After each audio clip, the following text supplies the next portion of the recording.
खुशामदीद 9:34 programme अब तक के साथ जम्मू के स्टूडियो से बराह रास्त में आसिफ रशीद। प्रोग्राम में कुछ अहम खबरें अब तक पहुंचेंगी, लेकिन शुरुआत प्रोग्राम की पाकिस्तान की एक खबर के साथ, जहां एक अफसोसनाक वाक़े में 450 से 500 मुसाफिरों की जान खतरे में डाली गई है और पाकिस्तानी हुकाम अभी तक इन तमाम लोगों के शहरियों के तहफ़्फ़ुज़ को यकीनी बनाने में नाकाम साबित हुई है। बलूचिस्तान से खबर है, जहाँ ट्रेन पर हमला हुआ है और पहले फायरिंग हुई और उसके बाद मुसाफिरों को यरगमाल बनाया गया, उन्हें बंधक बना लिया गया।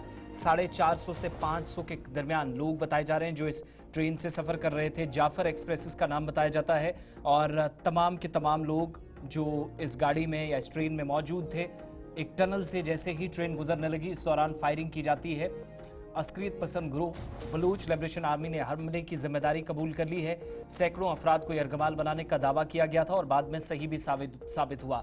मकामी पुलिस और रेलवे हुकाम ने पाकिस्तान के सूबा बलूचिस्तान में आज जाफर एक्सप्रेस नामी मुसाफिर ट्रेन पर फायरिंग की पहले तस्दीक की।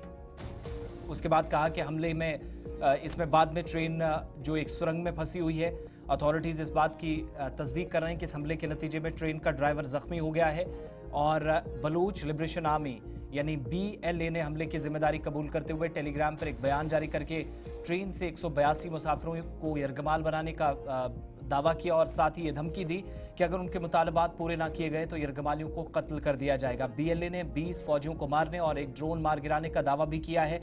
अब तक पाकिस्तानी हुकाम की जानिब से लोगों के यरगमाल बनाए जाने, फौजियों की हलाकत और ड्रोन के मार गिराए जाने की बाकायदा तस्दीक नहीं की। ताहम इस वाक़े की इब्तदाई तफसीलात के मौसूली के दौरान एक सरकारी एहलकार ने खबरसां इदारों के साथ बात करते हुए कहा है कि मुसल्लह अफराद ने 450 मुसाफिरों को यरगमाल बनाया है। इस बीच जो अभी तक तमाम तर तफसीलात आई हैं, इनकी तस्दीक गुलिस्तान न्यूज़ नहीं कर पाया है, लेकिन रेलवे हुकाम पाकिस्तान ने इस बात की तस्दीक की है कि जाफर एक्सप्रेस, जिसमें 9 बोगियों में 400 के करीब मुसाफिर सवार थे, बलूचिस्तान के दारुल हुकूमत कोयटा से खैबर पख्तूनख्वा के शहर पेशावर जा रही थी। इसी रिपोर्ट की अशात तक मिलने वाली जो इतलात थी, जिस पहाड़ी इलाके में ट्रेन फंसी वहाँ सिक्योरिटी फोर्सेज और इस ग्रुप यानी जो BLA है, बलूच लिबरेशन आर्मी है, इसके दरमियान फायरिंग का भी तबादला हुआ है। पाकिस्तान की सिक्योरिटी फोर्सेज ने मजीद ये भी कहा है कि सुरंग के इर्द गिर्द एक धमाके की आवाज़ भी सुनी गई है। पाकिस्तान के वज़ीर दाखिला मोहसिन नकवी ने हमले की मजम्मत करते हुए कहा है कि हुकूमत मासूम मुसाफिरों पर गोलियां चलाने वाले दरिंदों को कोई रियायत नहीं देगी और सूबाई हुकूमत के तर्जुमान शाहिद रिन ने भी साफ किया है कि बलूचिस्तान हुकूमत ने हंगामी इकदाम शुरू कर दिए हैं। तमाम इदारों को सूरत हाल से निपटने के लिए मुतहरिक कर दिया गया है। बलूचिस्तान में अलहदगी पसंद तंजीम या अस्करियत पसंद ग्रुपों की तरफ से दहाइयों से जारी शोरिश के नतीजे में खित्ते में इस नौयत के हमले होते रहे हैं और इससे कबल बलूचिस्तान में 2024 में कोयटा में एक ट्रेन स्टेशन पर खुदकुश बम हमले में मुसाफिरों, रेलवे अमले और सिक्योरिटी गार्ड समेत कम से कम 26 अफराद मारे गए थे। बलूच लिबरेशन आर्मी अलहदगी पसंद अस्करियती गिरोह है जो आज़ाद बलूचिस्तान का ख्वाह है और ये बलूचिस्तान में सरगर्म कई नस्ली बागी गिरोहों में सबसे बड़ा ग्रुप माना जाता है, जो कई दहाइयों से पाकिस्तान की हुकूमत मुखालिफ दहशतगर्दाना सरगर्मियों में मसरूफ पाकिस्तान के दावे के मुताबिक है। इस अस्करी ग्रुप का यह भी मानना है कि मरकजी हुकूमत खित्ते के कुदरती वसाइल का गैर मुनसिफाना इस्तेसाल कर रही है और इसने कई दहाइयों से खित्ते में हुकूमत, मुसल्लह अफवाज और चीनी बाशिंदों के खिलाफ हमले शुरू किए और वो जो बुगटी खानदान से शुरू होने वाली लड़ाई थी पाकिस्तान के जनरल परवेज़ मुशर्रफ तक, वो यहाँ तक अभी भी थमी नहीं है। सूरत हाल इतनी कशीदा हो गई कि ट्रेनों को यरगमाल बनाने, ट्रेनों को रोकने या शहरियों को या मुसाफिरों को यरगमाल बनाने के बीच नुकसान काफ़ी ज़्यादा अभी भी हो रहा है।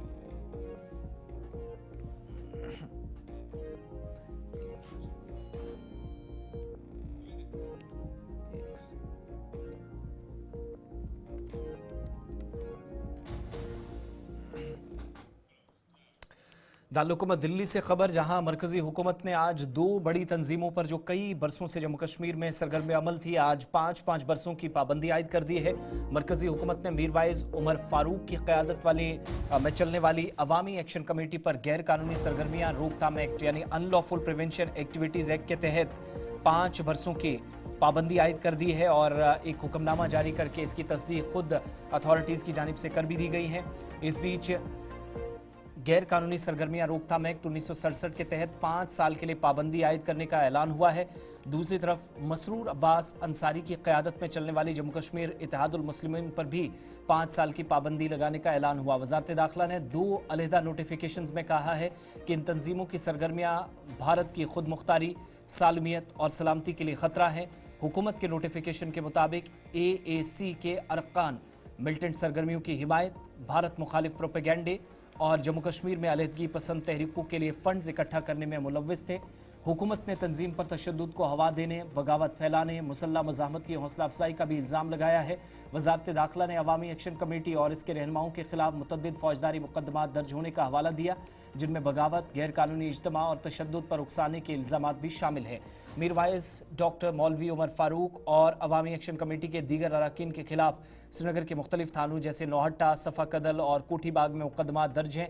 इन पर इल्ज़ामात हैं कि उनने मरकज़ी हुकूमत के खिलाफ तकरीरें की, इंतखाबात के बाइकआउट की तरगीब देते रहे, एहतजाज को हवा दी जाती रही। कौमी तहकीकाती एजेंसी ने भी अवामी एक्शन कमेटी के तर्जुमान आफ्ताब अहमद शाह और दीगर के खिलाफ मुल्क दुश्मन सरगर्मियों में मुलव्विस होने पर चार्जशीट दायर की थी और हुकूमत का मानना है कि अगर अवामी एक्शन कमेटी अगर इनको ना रोका गया तो वो मिलिटेंसी की हिमायत जारी रखेगी। अवामी नज़्म नक्श को ख़राब करना इनका काम था हुकूमत के इल्ज़ाम के मुताबिक, और जम्मू कश्मीर में अलहदगी पसंदाना तहरीकों को हवा देना इनका एक शेवा बन चुका था जो हुकूमत मानती है।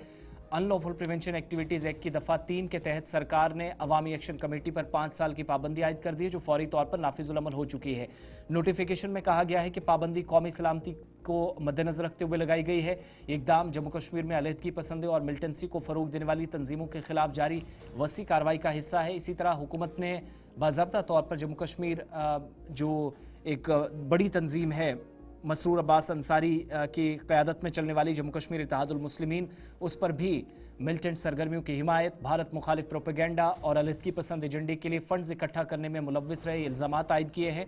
और हुकूमत ने ग्रुप पर आवाम को इश्तियाल दिलाने, तशद्दुद की हिमायत करने, भड़काने, मुल्क के आईनी ढांचे के खिलाफ काम करने का भी इल्ज़ाम मुबैना तौर पर लगाया है। वज़ारत दाखिला के इस नोटिफिकेशन के मुताबिक अगर जम्मू कश्मीर इत्तेहादुल मुस्लिमीन की सरगर्मियों को रोका ना गया तो ये मुल्क दुश्मन जज्बात को फ़रोग देती रहेगी और जम्मू कश्मीर में भारत के साथ इल्हाक पर सवाल उठाएगी और अवामी नज़्म नस्क में खलल डालेगी। इन्हीं वजूहात की बिना पर हुकूमत ने UAPA की दफ़ा 3 के तहत इत्तेहादुल मुस्लिमीन पर फौरी तौर पर 5 साल की पाबंदी आयद कर दी है। श्रीनगर से रिपोर्ट पेश कर रहे हैं Imran Naikoo. Government of India ने आज अवामी एक्शन कमेटी और जम्मू कश्मीर इत्तेहादुल मुस्लिमीन को अनलॉफुल एसोसिएशन डिक्लेयर करार दिया है। इस सिलसिले में मिनिस्ट्री ऑफ होम अफेयर्स की जानिब से 2 अलग अलग नोटिफिकेशंस इशू कर दी गई है, जिसमें दोनों एसोसिएशंस को गैर कानूनी करार दिया गया है। नाज़रीन, मैं बिल्कुल इस वक्त श्रीनगर के राजौरी कदल मेन चौक में हूँ और मेरे पस मंज़र में अवामी एक्शन कमेटी का हेड ऑफिस है और इस अवामी एक्शन कमेटी को मिनिस्ट्री ऑफ होम अफेयर्स ने आज गैर कानूनी करार दिया है और साथ ही इस पर 5 साल की पाबंदी आयद भी करार दी गई है।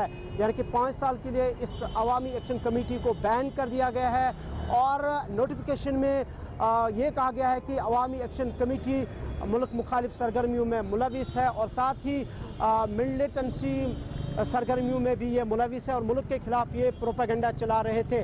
और इस सिलसिले में एक नोटिफिकेशन के तहत 5 साल के लिए अवामी एक्शन कमेटी को बैन कर दिया गया है और साथ ही जम्मू कश्मीर इत्तेहादुल मुस्लिमीन को भी 5 साल के लिए बैन करार दिया गया है और इसे भी अनलॉफुल एसोसिएशन डिक्लेयर करार दिया गया है और दोनों एसोसिएशंस को UAPA एक्ट के तहत बैन कर दिया गया है। अवामी एक्शन कमेटी के सरबराह जम्मू कश्मीर के मीरवाइज कश्मीर मौलवी मोहम्मद उमर फारूक हैं, जबकि जम्मू कश्मीर इत्तेहादुल मुस्लिमीन के सरबराह मौलवी मसरूर अब्बास अंसारी है। फिलहाल दोनों एसोसिएशंस पर 5 साल के लिए मिनिस्ट्री ऑफ होम अफेयर्स की तरफ से पाबंदी आयद कर दी गई है। अनलॉफुल एसोसिएशन इन्हें डिक्लेयर करार दिया गया है। वाज़ेह है कि 5 अगस्त 2019 के बाद जम्मू कश्मीर में मिनिस्ट्री ऑफ होम अफेयर्स की जानिब से हुर्रियत पर सख्त कदगने आयद कर दी गई। हुर्रियत कॉन्फ्रेंस और के अलावा उसके जितने भी दड़ हैं उन्हें गैर कानूनी करार दिया गया है UAPA एक्ट के तहत और इसी तनाजुर में आज मज़ीद 2 एसोसिएशंस को गैर कानूनी डिक्लेयर करार दिया गया है। कैमरा पर्सन मोहसिन अल्ताफ़ के साथ श्रीनगर से इमरान नाइकू, गुलिस्तान न्यूज़। इधर इस पाबंदी के बाद मुख्तलिफ सियासी जमातों की जानिब से इस पर रद्दअमल भी जाहिर किया गया है। मीरवाइज उमर फारूक की सरबराही में जम्मू कश्मीर अवामी एक्शन कमेटी यानी AAC पर जब पाबंदी आयद की गई और मोहम्मद अब्बास अंसारी की सरबराही में काम करने वाली इत्तेहादुल मुस्लिमीन पर भी पाबंदी का नोटिफिकेशन जारी हुआ तो पीडीपी सदर और साबिक वज़ीर आला महबूबा मुफ्ती की जानिब से एक्स पर कहा गया कि पाबंदी कश्मीर के समाजी और सियासी मंजरनामे के लिए एक और धचका है। इख्तलाफ राय को दबाना तनाव को हल करने के बजाय मजीद गहरा करेगा। महबूबा मुफ्ती के मुताबिक उन्होंने ये भी कहा कि जम्मू कश्मीर हुकूमत को ऐसी कार्रवाइयों को रोकने के लिए मुदाखलत करनी चाहिए। जमहूरियत इंतखाबात से ज़्यादा के बारे में है और ये शहरियों के बुनियादी हुकूक के तहफ़्फ़ुज़ के बारे में है। महबूबा मुफ्ती ने एक्स पर लिखा कि अगर कश्मीर की आवाज़ों को खामोश करना बीजेपी की सियासी एजेंडे को पूरा कर सकता है, लेकिन ये उनके हुकूक की हिफाजत करने वाले आइन के लिए धचका और शदीद किस्म का नुकसान है। महबूबा मुफ्ती ये भी लिखती हैं कि मरकज़ी हुकूमत को अपने नुक्ता नज़र का असर नौ जायज़ा लेना चाहिए और इस वक्त जो इस तरह के भारी हथकंडे आजमाए जा रहे हैं, कभी किसी तंजीम पर, कभी किसी जमात पर, कभी किसी शख्स पर जम्मू कश्मीर में पाबंदी आयद कर देना मरकज़ की जानिब से एक मामूल बन गया है। ऐसे भारी हथकंडों से बाज रहने की तलकीन पीडीपी सदर और साबिक रियासती वज़ीर आला महबूबा मुफ्ती ने मरकज़ी हुकूमत को की है। वाज़ेह रहे कि एक्स पर उन्होंने इन जज्बात का एहसासात जो उनके थे इजहार उस वक्त किया जब मरकज़ी हुकूमत की जानिब से बैक टू बैक 2 नोटिफिकेशंस आए, जिसमें मीर वाइज साहब की क़यादत में जम्मू कश्मीर में काम करने वाली अवामी एक्शन कमेटी और जम्मू कश्मीर इत्तेहादुल मुस्लिमीन, जिसको मोहम्मद अब्बास अंसारी साहब चलाते हैं, इन पर पाबंदी के मुतल्लिक मरकज़ी हुकूमत ने तस्दीक की। ये पहला रद्द-ए-अमल पीडीपी सदर और पहली खातून वज़ीर आला महबूबा मुफ्ती की जानिब से सरहदी ज़िला पुंछ से, जहाँ पर चंद रोज़ कबल एक टनल का काम शुरू हुआ था जो बड़े इलाकों को या बड़ी आबादी वाले इलाकों को जोड़ने का काम करता, लेकिन जैसे ही काम शुरू हुआ चंद दिनों के बाद पहला काम शुरू होते ही हादसा भी हो गया। टनल का एक हिस्सा गिरा है और इतलात के मुताबिक भाटा धूड़ियाँ के अंदर जहाँ पर यह हादसा पेश आया है, 2 मकामी मजदूर पहले इतलात आई कि ज़ख्मी हुए हैं, लेकिन बाद में तस्दीक की गई कि दोनों गैर मकामी हैं, लेकिन शदीद तौर ज़ख्मी हुए हैं।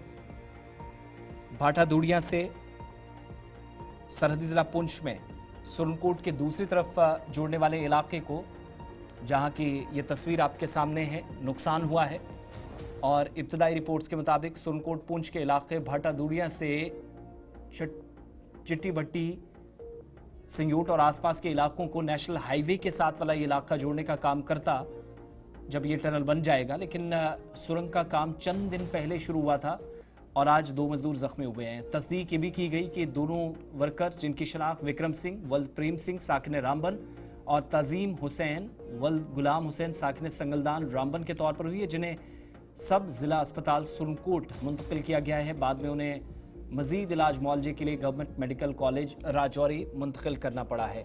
ये तस्वीर उस टनल की है जहां पर यह हादसा पेश आया है और एक दूसरी तस्वीर जो कुछ दिन पहले यहाँ पर खुसूसी पूजा पाठ की गई थी, इफ्तिताह हुआ था और आज 1 हफ्ता ही अभी टनल को शुरू हुआ है या काम चल रहा था, हादसा हुआ है। अपने नुमाइंदे के पास चलेंगे, जमशीद मलिक हमारे साथ इस वक्त ज्वाइन कर रहे हैं। जमशीद, इस हादसे के मुतालिक क्या मज़ीद तफसीलात हैं आपके पास?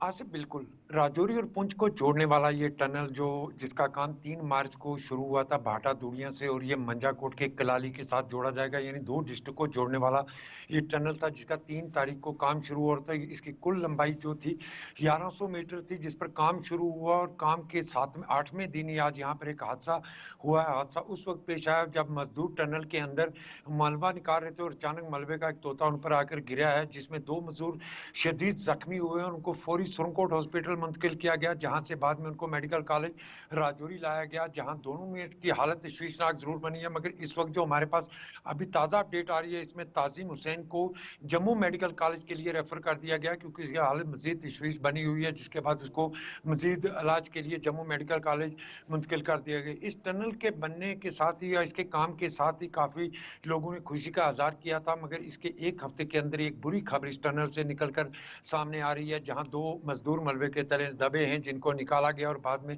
इनको राजौरी मेडिकल कॉलेज लाया गया, जहां से अब एक को जम्मू मेडिकल कॉलेज के लिए रेफर किया जा रहा है। हालत क्या है इस वक्त दोनों की?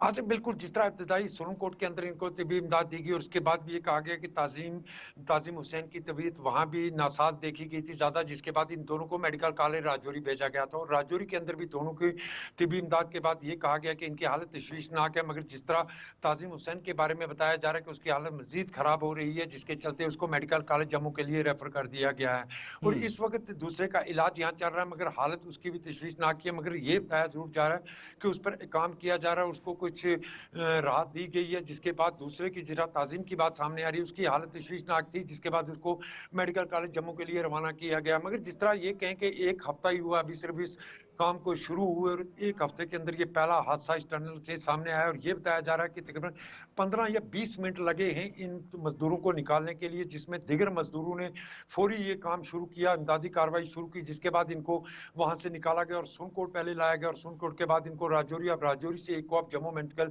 किया जा रहा है। सिर्फ ये शुरुआती दौर में पहला ही काम था या कुछ मीटर थोड़ा आगे गए थे 3 मार्च के बाद ये मशीनें, जिस दौरान हादसा हुआ है? और क्या ये मशीनरी के आसपास काम करने वाले लोग थे या ऑपरेटर्स वगैरह हैं जो इंजर्ड हुए, दोनों रामबन के बताए गए हैं? आसिफ, बिल्कुल दोनों मजदूर हैं और स्टार्टिंग से ही काम का इब्तिदा ही हम कह सकते हैं हुआ है, जहां पर ये काम चल रहा था, जिस कारण इनको जल्दी मलबे से निकालने में कामयाब हुआ। अगर ये हादसा अंदर की तरफ होता तो बहुत सारी मुश्किलें और साथ पेश आ सकती थी, मगर वहीं फौरी कार्रवाई की गई, मशीनों का इस्तेमाल किया गया, मजदूरों का इस्तेमाल किया गया, जिन्होंने जल्द इस मिट्टी के नीचे से इन दोनों मजदूरों को निकाल लिया, क्योंकि बिल्कुल नजदीक अभी इब्तिदाई काम ही चल रहा है जहां से इनको निकाल लिया गया और जिस कारण इनकी जान अभी तक बच चुकी है। अगर ये हादसा अंदर की तरफ ज्यादा होता तो बहुत ज्यादा मुश्किलें होती इस रेस्क्यू करने में, मगर पास ही था हादसा, शुरुआत में ही हुआ हादसा, जिसके कारण ये रेस्क्यू 15 से 20 मिनट के अंदर ही मुकम्मल हुआ, जिसके बाद उनको निकाल लिया गया। मगर उसके जी। बाद काम अभी भी यहाँ अगर देखा जाए तो चल ही रहा है, मगर ये तो अफसोसनाक खबर जरूर है कि 1 हफ्ते के अंदर ही इस टनल के अंदर से इस तरह और की खबर सामने आई है। काम फिलहाल जारी रखा गया है?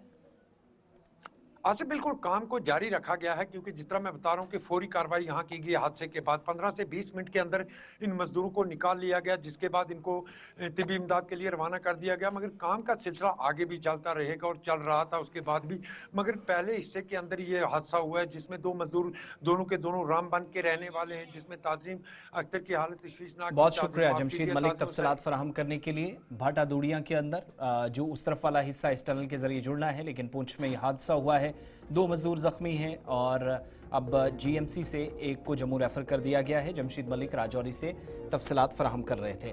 आगे बढ़ते हैं, बात जम्मू कश्मीर की हुकूमत के वादों की भी करते हैं और आज एक बड़े तबके को यकीन दिलाया गया कि आपके लिए काम शुरू किया गया है।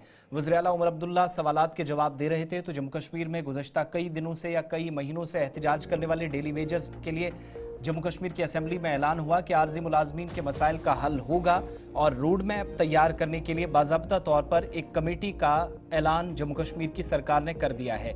ये ऐलान उस वक्त हुआ जब जम्मू कश्मीर में असेंबली के अंदर कई अराकीन की जानिब से आज भी ये मामला उठाया गया और वज़ीर आला ने आज ये कहा कि वो पार्टी के इंतखाबी मंशूर में किए गए तमाम वादे पूरे करने के लिए पुरज़्म है, लेकिन उन्होंने कभी भी ये नहीं कहा था कि ये सब एक ही बजट में मुकम्मल होंगे। बजट पर होने वाले बहस का जवाब देते हुए उमर अब्दुल्ला ने कहा कि वो इस बजट के जरिए ये पैगाम देना चाहते हैं कि तमाम वादे पूरे करेंगे। वज़ीर आला ने सवालिया अंदाज में कहा कि अगर हमने गरीब तरीन तबके तक पहुँचने की कोशिश की तो इसमें क्या गलती है। पीपल्स कॉन्फ्रेंस के चेयरमैन और MLA हंदवारा सज्जाद लोन की जानिब से उठाए गए तहफ़्फ़ुज़ात का जवाब देते हुए वज़ीर आला ने कहा कि इस बजट से महंगाई में इजाफा नहीं होगा।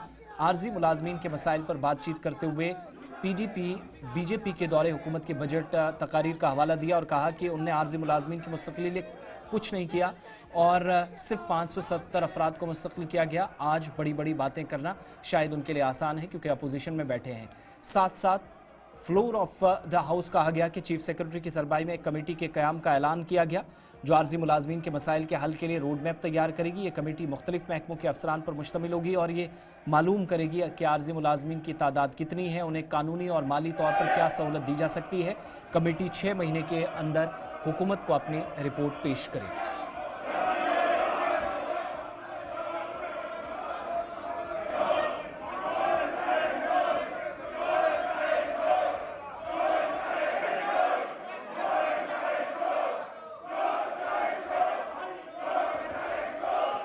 पाइंदा शिल्पा शर्मा से बात की, मगर उससे पहले उमर अब्दुल्ला की तरफ से जो अनाउंसमेंट की गई वो जरा आपको दिखाते हैं। हम जीरो से शुरू कर रहे हैं, आज कम से कम उन डेली रेटेड वर्कर्स और हमारे जो हैं कैजुअल एडहॉक, उन्हें इस बात का एहसास देने के लिए कि हम उनको भूले नहीं हैं, हम अपनी कार्रवाई कर रहे हैं। मैं आज एक कमिटी इस हाउस के जरिए से अनाउंस करना चाहता हूं।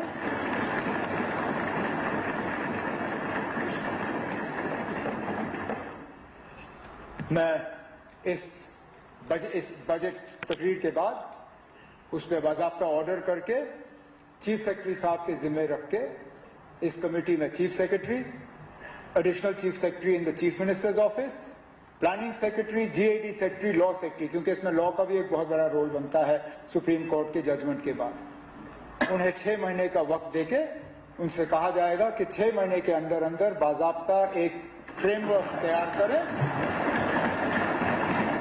पहले नंबर तय करें, जीएडी के थ्रू नंबर तय करें कि कितने हैं, फिर लीगली और फाइनेंशियली इसके वो देख के कि किस तरह किया जा सकता है, एक रोड मैप तय करके, ताकि अगले बजट में इस हाउस के सामने मैं खड़े होकर आपसे ये कहूं कि ना ये तैयार है और ये हम करने जा रहे हैं। इधर वज़ीर आला जम्मू कश्मीर उमर अब्दुल्ला के कमेटी बनाने के ऐलान के बाद मुख्तलिफ सियासी रहनुमाओं की जानिब से इस पर मस्बत रद्द-ए-अमल आया। जम्मू कश्मीर में कांग्रेस के सीनियर लीडर और मौजूदा वक्त में रुकने असेंबली डूरू गुलाम अहमद मीर ने गुलिस्तान न्यूज़ से बात करते हुए कहा कि ये एक अच्छी पहल है जिसके जरिए ही आदादोशुमार या नंबर सामने आएंगे, जिसके बाद किसी हतमी नतीजे पर हुकूमत बआसानी पहुंच पाएगी। कांग्रेस के वरिष्ठ नेता गुलाम नबी मीर इस समय हमारे साथ मौजूद हैं। सर, सीएम उमर अब्दुल्ला के द्वारा कहा गया कि कमेटी को कॉन्स्टिट्यूट किया जाएगा और 6 महीने का यहाँ पर जो है वो समय मांगा गया है। 6 महीने के बाद रिपोर्ट जो है वो बेहतर नहीं हो सकता था। आज की सरकार इससे बेहतर नहीं कर सकती थी, क्योंकि पिछले सरकारों ने 2014 से 24 तक कोई रास्ता ही नहीं बनाया था। इन कैजुअल नीड बेस्ड लोगों को आगे बढ़ाने का, रेगुलराइज करने का कोई रास्ता नहीं छोड़ा था। तो अब 2-4 महीने में जब इन्होंने भी देखा और हमारी कमिटमेंट थी पब्लिक के साथ, उन लोगों के साथ हम आपका कुछ ना कुछ इंसाफ करेंगे, तो उस डायरेक्शन में जो आज उनने कमेटी अनाउंस की, मेरे ख्याल से वो एक सही तरीका है, सही रास्ता है। जो कमेटी नंबर्स भी तय करेगी कि किस महकमे में कितने हैं, कब से है, वरना तो फेक भी आ जाते हैं लिस्ट। अगर रात को ही आप कर देते, सुबह पता नहीं ये 60,000 को 2 लाख भी बना ले। सवाल यही है, क्या डेटा नहीं है जम्मू कश्मीर सरकार के पास? उन्होंने बताया डेटा इस तरह से है कि 2014 में हमारी सरकार ने जब कैलकुलेट किया था 61,000 था। फिर जब पीडीपी बीजेपी सरकार आई तो उन्हें 1,10,000 बना दिया। अब अगर 10 साल के बाद आज देखेंगे, क्या पता है कि ये 2 लाख तक पहुंच गया हो। तो देयरफॉर ऑफिशियली रिकॉग्नाइज्ड फिगर तो किसी के पास था नहीं। इसीलिए ये कमेटी बिठाई गई कि कुछ पैरामीटर्स होंगे उसमें, उस पैरामीटर में जितने लोग आते हैं उनका फिगर कितना बनता है, फाइनेंशियल रिक्वायरमेंट कितनी होगी, और फिर कानूनी तौर पर सरकार कौन सा रास्ता इख्तियार करेगी जिससे जो ये काम करने वाले उनको तहफ़्फ़ुज़ मिले। कल डेली वेजर को जो है वो लाठीचार्ज भी हुआ। आज असेंबली में भारतीय जनता पार्टी ने भी काफी हंगामा किया। क्या ये उनका एक्शन है या फिर ये सोच विचार किया था? जनता पार्टी को कोई हक नहीं बनता था, क्योंकि 10 साल तो वो सरकार में थे, डबल इंजन वाली सरकार में थे। तब तो उनके दरवाजों पर जाते थे, उनको कहते थे पहले हमें मुख्यमंत्री बनाओ। इंसाफ तो किया नहीं उनके साथ। आज जब वो यहाँ पर अपना प्रदर्शन करने आए तो उनको लाठी चलवाने वाले भी बीजेपी वाले हैं, क्योंकि होम डिपार्टमेंट अमित शाह जी के पास में है, लेफ्टिनेंट गवर्नर के पास में है। तो इनको ये बात वहां जाकर करनी चाहिए थी, ये हमारे बच्चे हैं, ये अपनी जेन्युइन डिमांड रख रहे हैं, इन पर लाठी क्यों चला रहे हो। तो ये तो उमर अब्दुल्ला पर तो आता नहीं, उसके पास होम तो है नहीं। तो इसलिए दोनों तरीके से उनका हक नहीं बनता था आज डेलीवेजर्स के हक में बात करना। सेंट्रल स्कीम्स को लेकर भी उन्होंने बात की। सेंट्रल स्कीम्स तो हमेशा रही है, और पहले मैं आपको बता दूं, पहले सेंट्रल स्कीम्स जम्मू कश्मीर में जब स्टेट था, हमें 90-10 के हिसाब से पैसा आता। 90% सेंट्रल ग्रांट देता था, 80% जम्मू कश्मीर लगाता था। अब तो 100% मतलब जम्मू कश्मीर को वो खर्च करना पड़ रहा है। स्कीमें उनकी है मगर खर्चा हमको देना पड़ता है। तो वो चीज़ तो अभी यहाँ मौका नहीं मिला बहस करने, आगे डिपार्टमेंटल डिस्कशन है उसमें उठाएंगे। बहुत बहुत शुक्रिया बातचीत करने के लिए। देखिए, डेली वेजर के लिए बहुत बड़ी खुशखबरी है कि एक कमेटी जो इधर गुलमर्ग में गुज़श्ता दिनों होने वाले फैशन शो के बाद मुंतज़मीन ने अगरचे माफ़ी मांग ली और हुकूमत ने तहकीकाती अमल शुरू किया है। रिपोर्ट्स अभी तक मंजर आम पर नहीं आई हैं, मगर दूसरी जानिब सियासी, समाजी और दीगर कई मजहबी तंजीमों के रहनुमाओं की जानिब से इस पर रद्द-ए-अमल जाहिर किया जा रहा है। मीर वाइज़ कश्मीर, डॉक्टर मौलवी उमर फारूक, जो सबसे पहले इस तकरीब पर एतराज़ करने वालों में शामिल थे, जिनके सवाल पर वज़ीर आला ने जवाब भी दिया था, आज फिर एक मजहबी तकरीब से खिताब करने के दौरान गुलमर्ग में होने वाले फहश फैशन शो पर इंतहाई अफसोस और दुख का इजहार किया। उन्होंने मुआशरे में तमाम तबकों या शहरियों से अपील की कि वो बेहयाई और ऐसे शरपसंद अनासर और मुआशरे के लिए ख़तरनाक साबित होने वाले अफराद के खिलाफ यकजा हो जाएं, ताकि जम्मू कश्मीर में से सयाहत, सकाफत और इज़्ज़त व आबरू के लिए तहफ़्फ़ुज़ात जो दौर हाजिर में हों उनको दूर किया जा सके।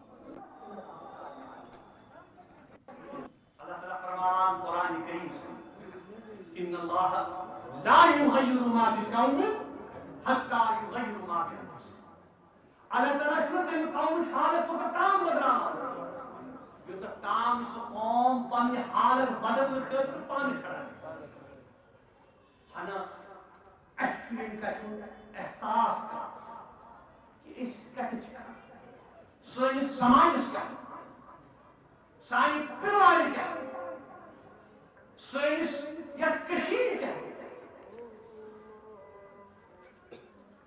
युस अफसोसनाक वाकया गुलमर्गस में पेश आओ अगर हुकाम हकम तमिश बड़ी जिम्मा वैसे मगर इस हकीकत इस ये हकीकत की हरगिज़ नजरअंदाज करके ये प्रोग्राम ये मुंतज़मीन वैसे प्रोग्राम ये सहूलियतकार ये होटल की कमर की जाय की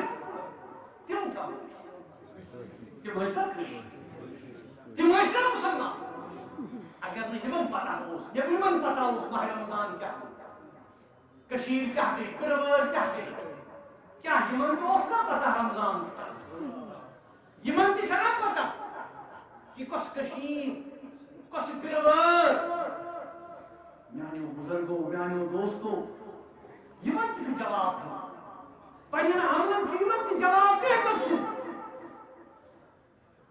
सिर्फ मुनाफा नहा की बुनियाद पर अगर हर का सोच लो तेरे नार में समाज तेरे कभी चीज क्या नफा मुनाफा तो प्रॉफिट की बुनियाद पर अच्छा इस पर ईमान की कम खत्म है इस मुशाब पर ईमान इस मुशाब कि कस इस मुशाब की तरक्की इस नामस पे जदीदियत इस नामस पे करो इस्तेम हरकत इस्लाम के खिलाफ दीन के खिलाफ सकाफत के खिलाफ साइंस तमद्दुन के खिलाफ कुछ मुनाफा होटल की गेस्ट हाउस की टूरिज्म की मगर क्या अल्लाह ताला ने चीज बसाई कुदरत तो कितना खूबसूरती से असल कशीर अता करना इसे कैसी किसान रिस्क का अल्लाह ताला बंदोबस्त। जम्मू कश्मीर के मुख्तलिफ इलाकों में गुज़श्ता 24 घंटों के दौरान बालाई इलाकों में बर्फबारी और मैदानी इलाकों में बारिशों का सिलसिला वक्फे से जारी है। शुमाली इलाकों में कई एक मकामात पर, जिनमें ज़िला कुपवाड़ा के दूरदराज इलाका जात शामिल हैं, सड़कें बंद हैं। ताज़ा बर्फबारी के बायस टंगधार, केरन, बडनम्बल, जुमगुंड और मत्सिल सड़क मुसलसल बंद है, जिसकी वजह से आबादी इलाकों में रहने वाली आबादी मुसलसल मुश्किलात से गुजर रही है। महकमा मौसमियात की पेशनगोई के मुताबिक कश्मीर और जम्मू में गुज़श्ता 24 घंटों के दौरान सयाहती मकामात से निचले इलाकों तक या मैदानी इलाकों तक ताज़ा बर्फबारी, जबकि मैदानी इलाकों में रुक रुक कर बारिशें हुई हैं। श्रीनगर में गुज़श्ता 24 घंटों के दौरान 7.8 मिलीमीटर बारिश रिकॉर्ड की गई। जम्मू सूबे के अंदर भी रुक रुक कर बारिशों का सिलसिला जारी है।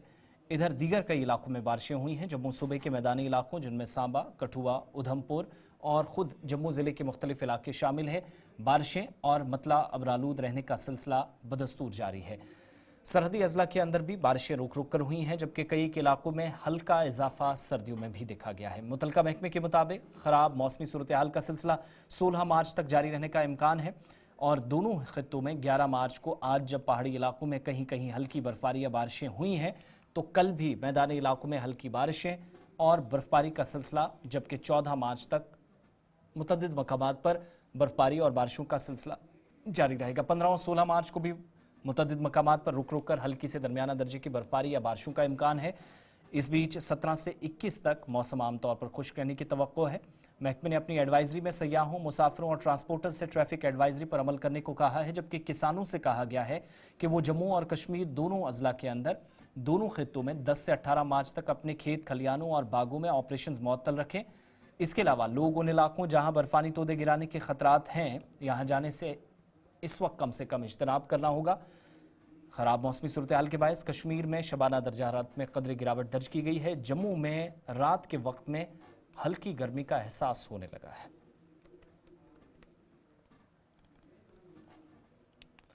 जम्मू कश्मीर में सलामती सूरत-ए-हाल का जायजा जहां पर गुज़श्ता दिनों दाखिला वजारत के सेक्रेटरी की जानिब से जम्मू के अंदर लिया गया, वहीं आज पुलिस सरबराह जम्मू कश्मीर नलिन प्रभात सरहदी जिला पुंछ पहुंचे। सलोत्री गांव का उन्होंने दौरा किया और तफसीली तबादला ख्याल अफसरान के साथ साथ मौजूदा सरहदी सलामती के अलावा शहर के अंदरूनी हिस्सों में सलामती सूरत-ए-हाल का तफसीली जायजा लिया। पुलिस के आला अफसरान, जिसमें DIG से लेकर DSP, SSP पुंछ और राजौरी से मुतलका अफसरान उन तक तफसीलात पहुंचाने के लिए पहुंचे थे और ख़ास तौर से उन इलाकों में जहां पर दरअंदाजी की कोशिशें आइंदा कुछ दिनों में हो सकती हैं या गर्मियों के सीज़न में इस तरह की सूरत-ए-हाल होती है, इन इलाकों के अंदर ज़्यादा नज़र रखने पर मुतलकीन से तबादला ख्याल किया गया। जम्मू सूबे में भी कई इलाकों के अंदर जहां पर दहशतगर्दी के वाक़यात में माजी करीब में इजाफा देखा गया है, इस सारी सूरत-ए-हाल पर अफसरान के साथ तबादला ख्याल किया गया है। शहरियों की हिफाजत को यकीनी बनाने का जिम्मा अफसरान उठाएं, इस बात की तलकीन पुलिस सरबराह नलिन प्रभात ने अफसरान को की है। इधर पुंछ में फौज की जानिब से VDGs के अराकीन के लिए फायरिंग करने के लिए जो उनके पास जदीद किस्म के हथियार होने चाहिए, इसका एहतमाम किया। बड़ी तादाद में VDG मेंबरान ने इस कैंप में शिरकत की, जहां उनको तरबियत फराहम की गई। VDGs अराकीन ने जदीद SLR राइफलें देने पर मरकजी हुकूमत का भी शुक्रिया अदा किया। हुकूमत से भी तनख्वाह बढ़ाने या तनख्वाह वक्त पर मिलने का मुतालबा किया। सरहदी अजला के अंदर मिलिटेंसी मुखालिफ ऑपरेशन तेज़ हों और VDGs जो माजी में मिलिटेंसी मुतासरा इलाकों के अंदर कलीदी किरदार अदा करते रहे हैं, इन तमाम लोगों को तैयार किया जा सके, इस हवाले से तफसीली तबादला ख्याल करने के बाद इस तरह के प्रोग्राम मुनक्किद किए जा रहे हैं, जहां उन्हें तरबियत फराहम करके सरहदी इलाकों के अंदर या फिर निचले इलाकों में शहरियों की हिफाजत को यकीनी बनाने का जिम्मा सिक्योरिटी इदारों के साथ सौंपा जा रहा है।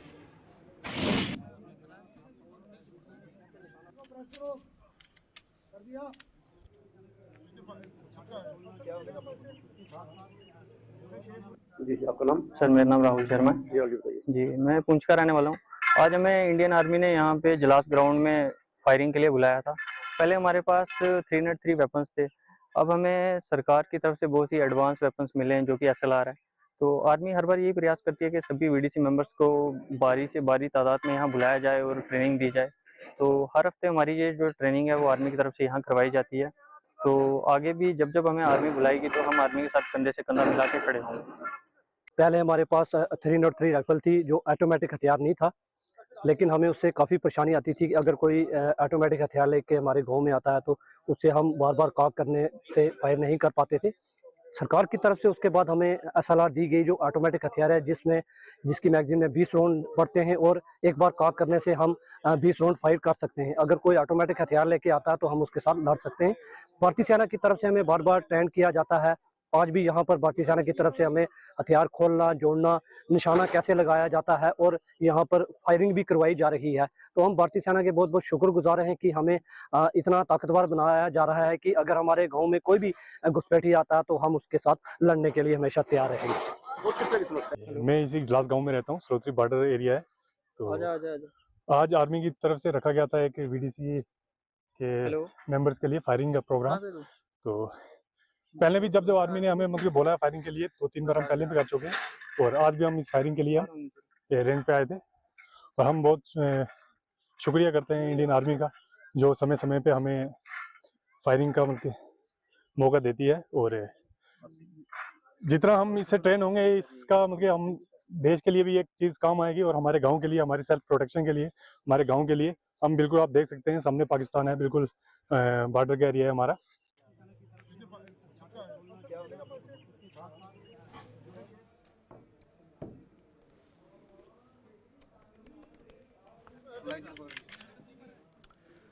डीवाईएसपी ट्रैफिक श्रीनगर ने गुलिस्तान न्यूज से बात करते हुए कहा है कि स्कूलों के खुलने के बाद शहर में ट्रैफिक की सूरत हाल बहुत पेचीदा हुई है। उनके मुताबिक स्कूलों के औकात में सड़कों पर गैर मामूली रश और ट्रैफिक जाम का सामना करना पड़ रहा है। डीएसपी ने यह भी कहा कि ट्रैफिक की रवानी को बेहतर बनाने के लिए मुख्तलिफ इकदाम उठाए जा रहे हैं। उन्होंने शहरियों से अपील की कि वो सड़कों पर एहतियात बरतें और इस सूरत हाल में पुलिस के साथ भरपूर ताउन किया जाए ताकि ट्रैफिक की रवानी बेहतर हो सके और आवाम को निज़ाम ट्रैफिक बेहतर बनाकर मुश्किलात से बाहर निकाला जाए। खुले हैं और थोड़ा मौसम का चक्कर बन गया। कल वो बारिश हो गई, जिस वजह से कल स्कूल टाइम पर ही जब बारिश हुई तो थोड़ा सा ट्रैफिक का प्रेशर ज़्यादा बढ़ गया श्रीनगर सिटी में।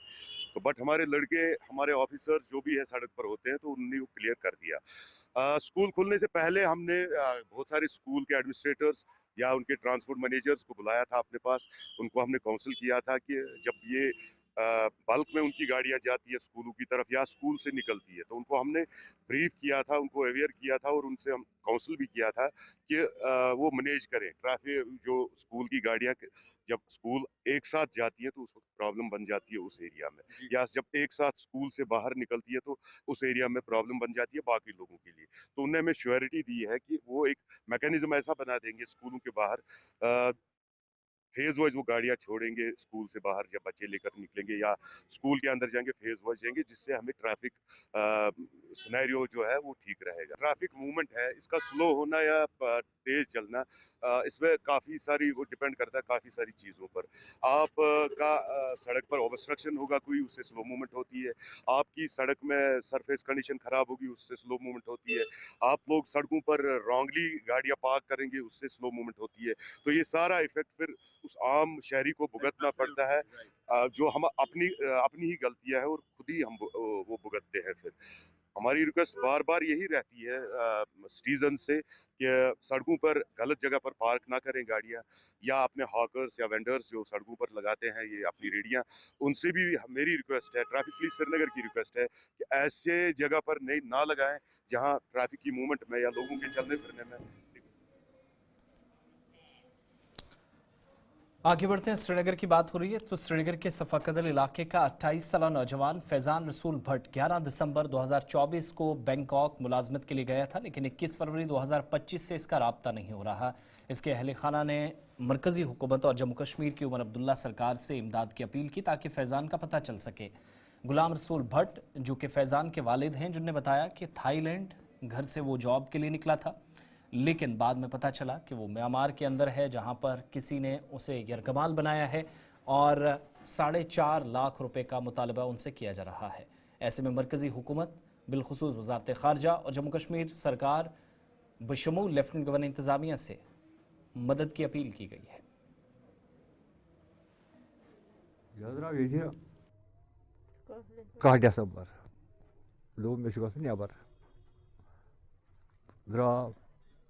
वोत ही दिल्ली ये पे जितने भी 9 बजे शाम जहाज वोत ही दिल्ली पे गो द्राव जितने भी ये सुबह 10 बजे बे पे बैंकॉक अम्स फैजान बचन वन तो यह द्राव वोत जनाब बैंकॉक तोर वोतमुत तो यह पे जनाब तक कथा गाड़ी मज भरम तो नमो जनाब कथा इलाकस मज म्यांमार किन क्या वनान तथ पे जनाब कर्मस पे 15 घंटे लगे जनाब तोतान पे तथा रात बे होटल पे सुबह पे तुरमित बे आमुत बे नफसई तो नमो पे बेस जाए तथा लगे 5 घंटे तोतान पे गई रिवर क्रॉस कर बोटस मज पे वतमित कंपनी मज पे फोन वोन करान असल पे बस ठीक बस ठीक पे तो बम दिन कहें यूत काल यी बनान अमिस ब्या लड़क नरवर फैजान तो ब्या तमिस नाव फैजान नरवर लड़क सम वजम तोर करान फोन वोन अक दो मे इथे पे अमिस मोल मज बुत पुत दह गई तो अमिस मोल आव कोर मे फोन दोपन हे मे थे समखुन दोपस यार क्या दोप कत गर दोप मे कोट वात दोप बह वात मरियो सोन आस्थानस नश आव जनाब तो बह द्रास तो वुच मे दोपस च कत पे तो बस फलान फादर तो बस ना ये रोड बसान तो दोपस तम बच्चा ठीक दोपन अहन ठीक परवाह कह वह क्या दलील क्या दोप मे बच्चस गोमुत क्या जून हू लड़न वन मकामा कंपनी वो 8-4 लाख रुपये मे वो जनाब चर बचा मे नेर मोलिस यूत कह अद पे रबत बे तम वो पे बच्चे वापस मे बशी दोपन है बशी हे क्या ये सबन अत मे क्या हर्च यी मे कोर बची फोन जनाब तो आई मे बची तम कोर मेस बच सदिस दोस्तस फोन सह पकान पत पत कुस मे 5 बचस दोस्त ये सह पकान पत पत SP श्रीनगर तमाम जायन वोत दोप ये मे चैन जरूरत पे बह अन तेल आदत तेल कर बस फोन तो बह अन आदत वह पकान मे सह पत पत मामा मे क्या मामल बहुत खोचान ये खतर हूँ क्या था बहुत दपान बह तरह गर मे लग यार अस करान पोसन हज कोशिश मगर ये कहीं हेल्प करान अस हेल्प करान अमिस मंगान सह हेल्प करान सारे गई मगर कोर हेल्प मे करान हेल्प मगर कहीं मदद करान दोपन मैं क्या करूँ कहें कथान अकिस तो बेस मगर कहीं करान मे दोपन ऐ कोत बह ग चान मूजूब मखदूम सोबन मखदूम सोबन बह वुच मगर अंदो न कहें अस योत अन बच्चे तत दोबुक तो तुम अंदो कंस कोर मदद मोहताज अमिस बच्चे सद यह कल कल हॉस्पिटल अमिस सू पकान पत पत दब ये मगर वनकस मजबूर अस कुन बच्चे अस सू मजबूर पन यजान सोब गोस मे वातन मे गोस यजान वातन योत बह करान।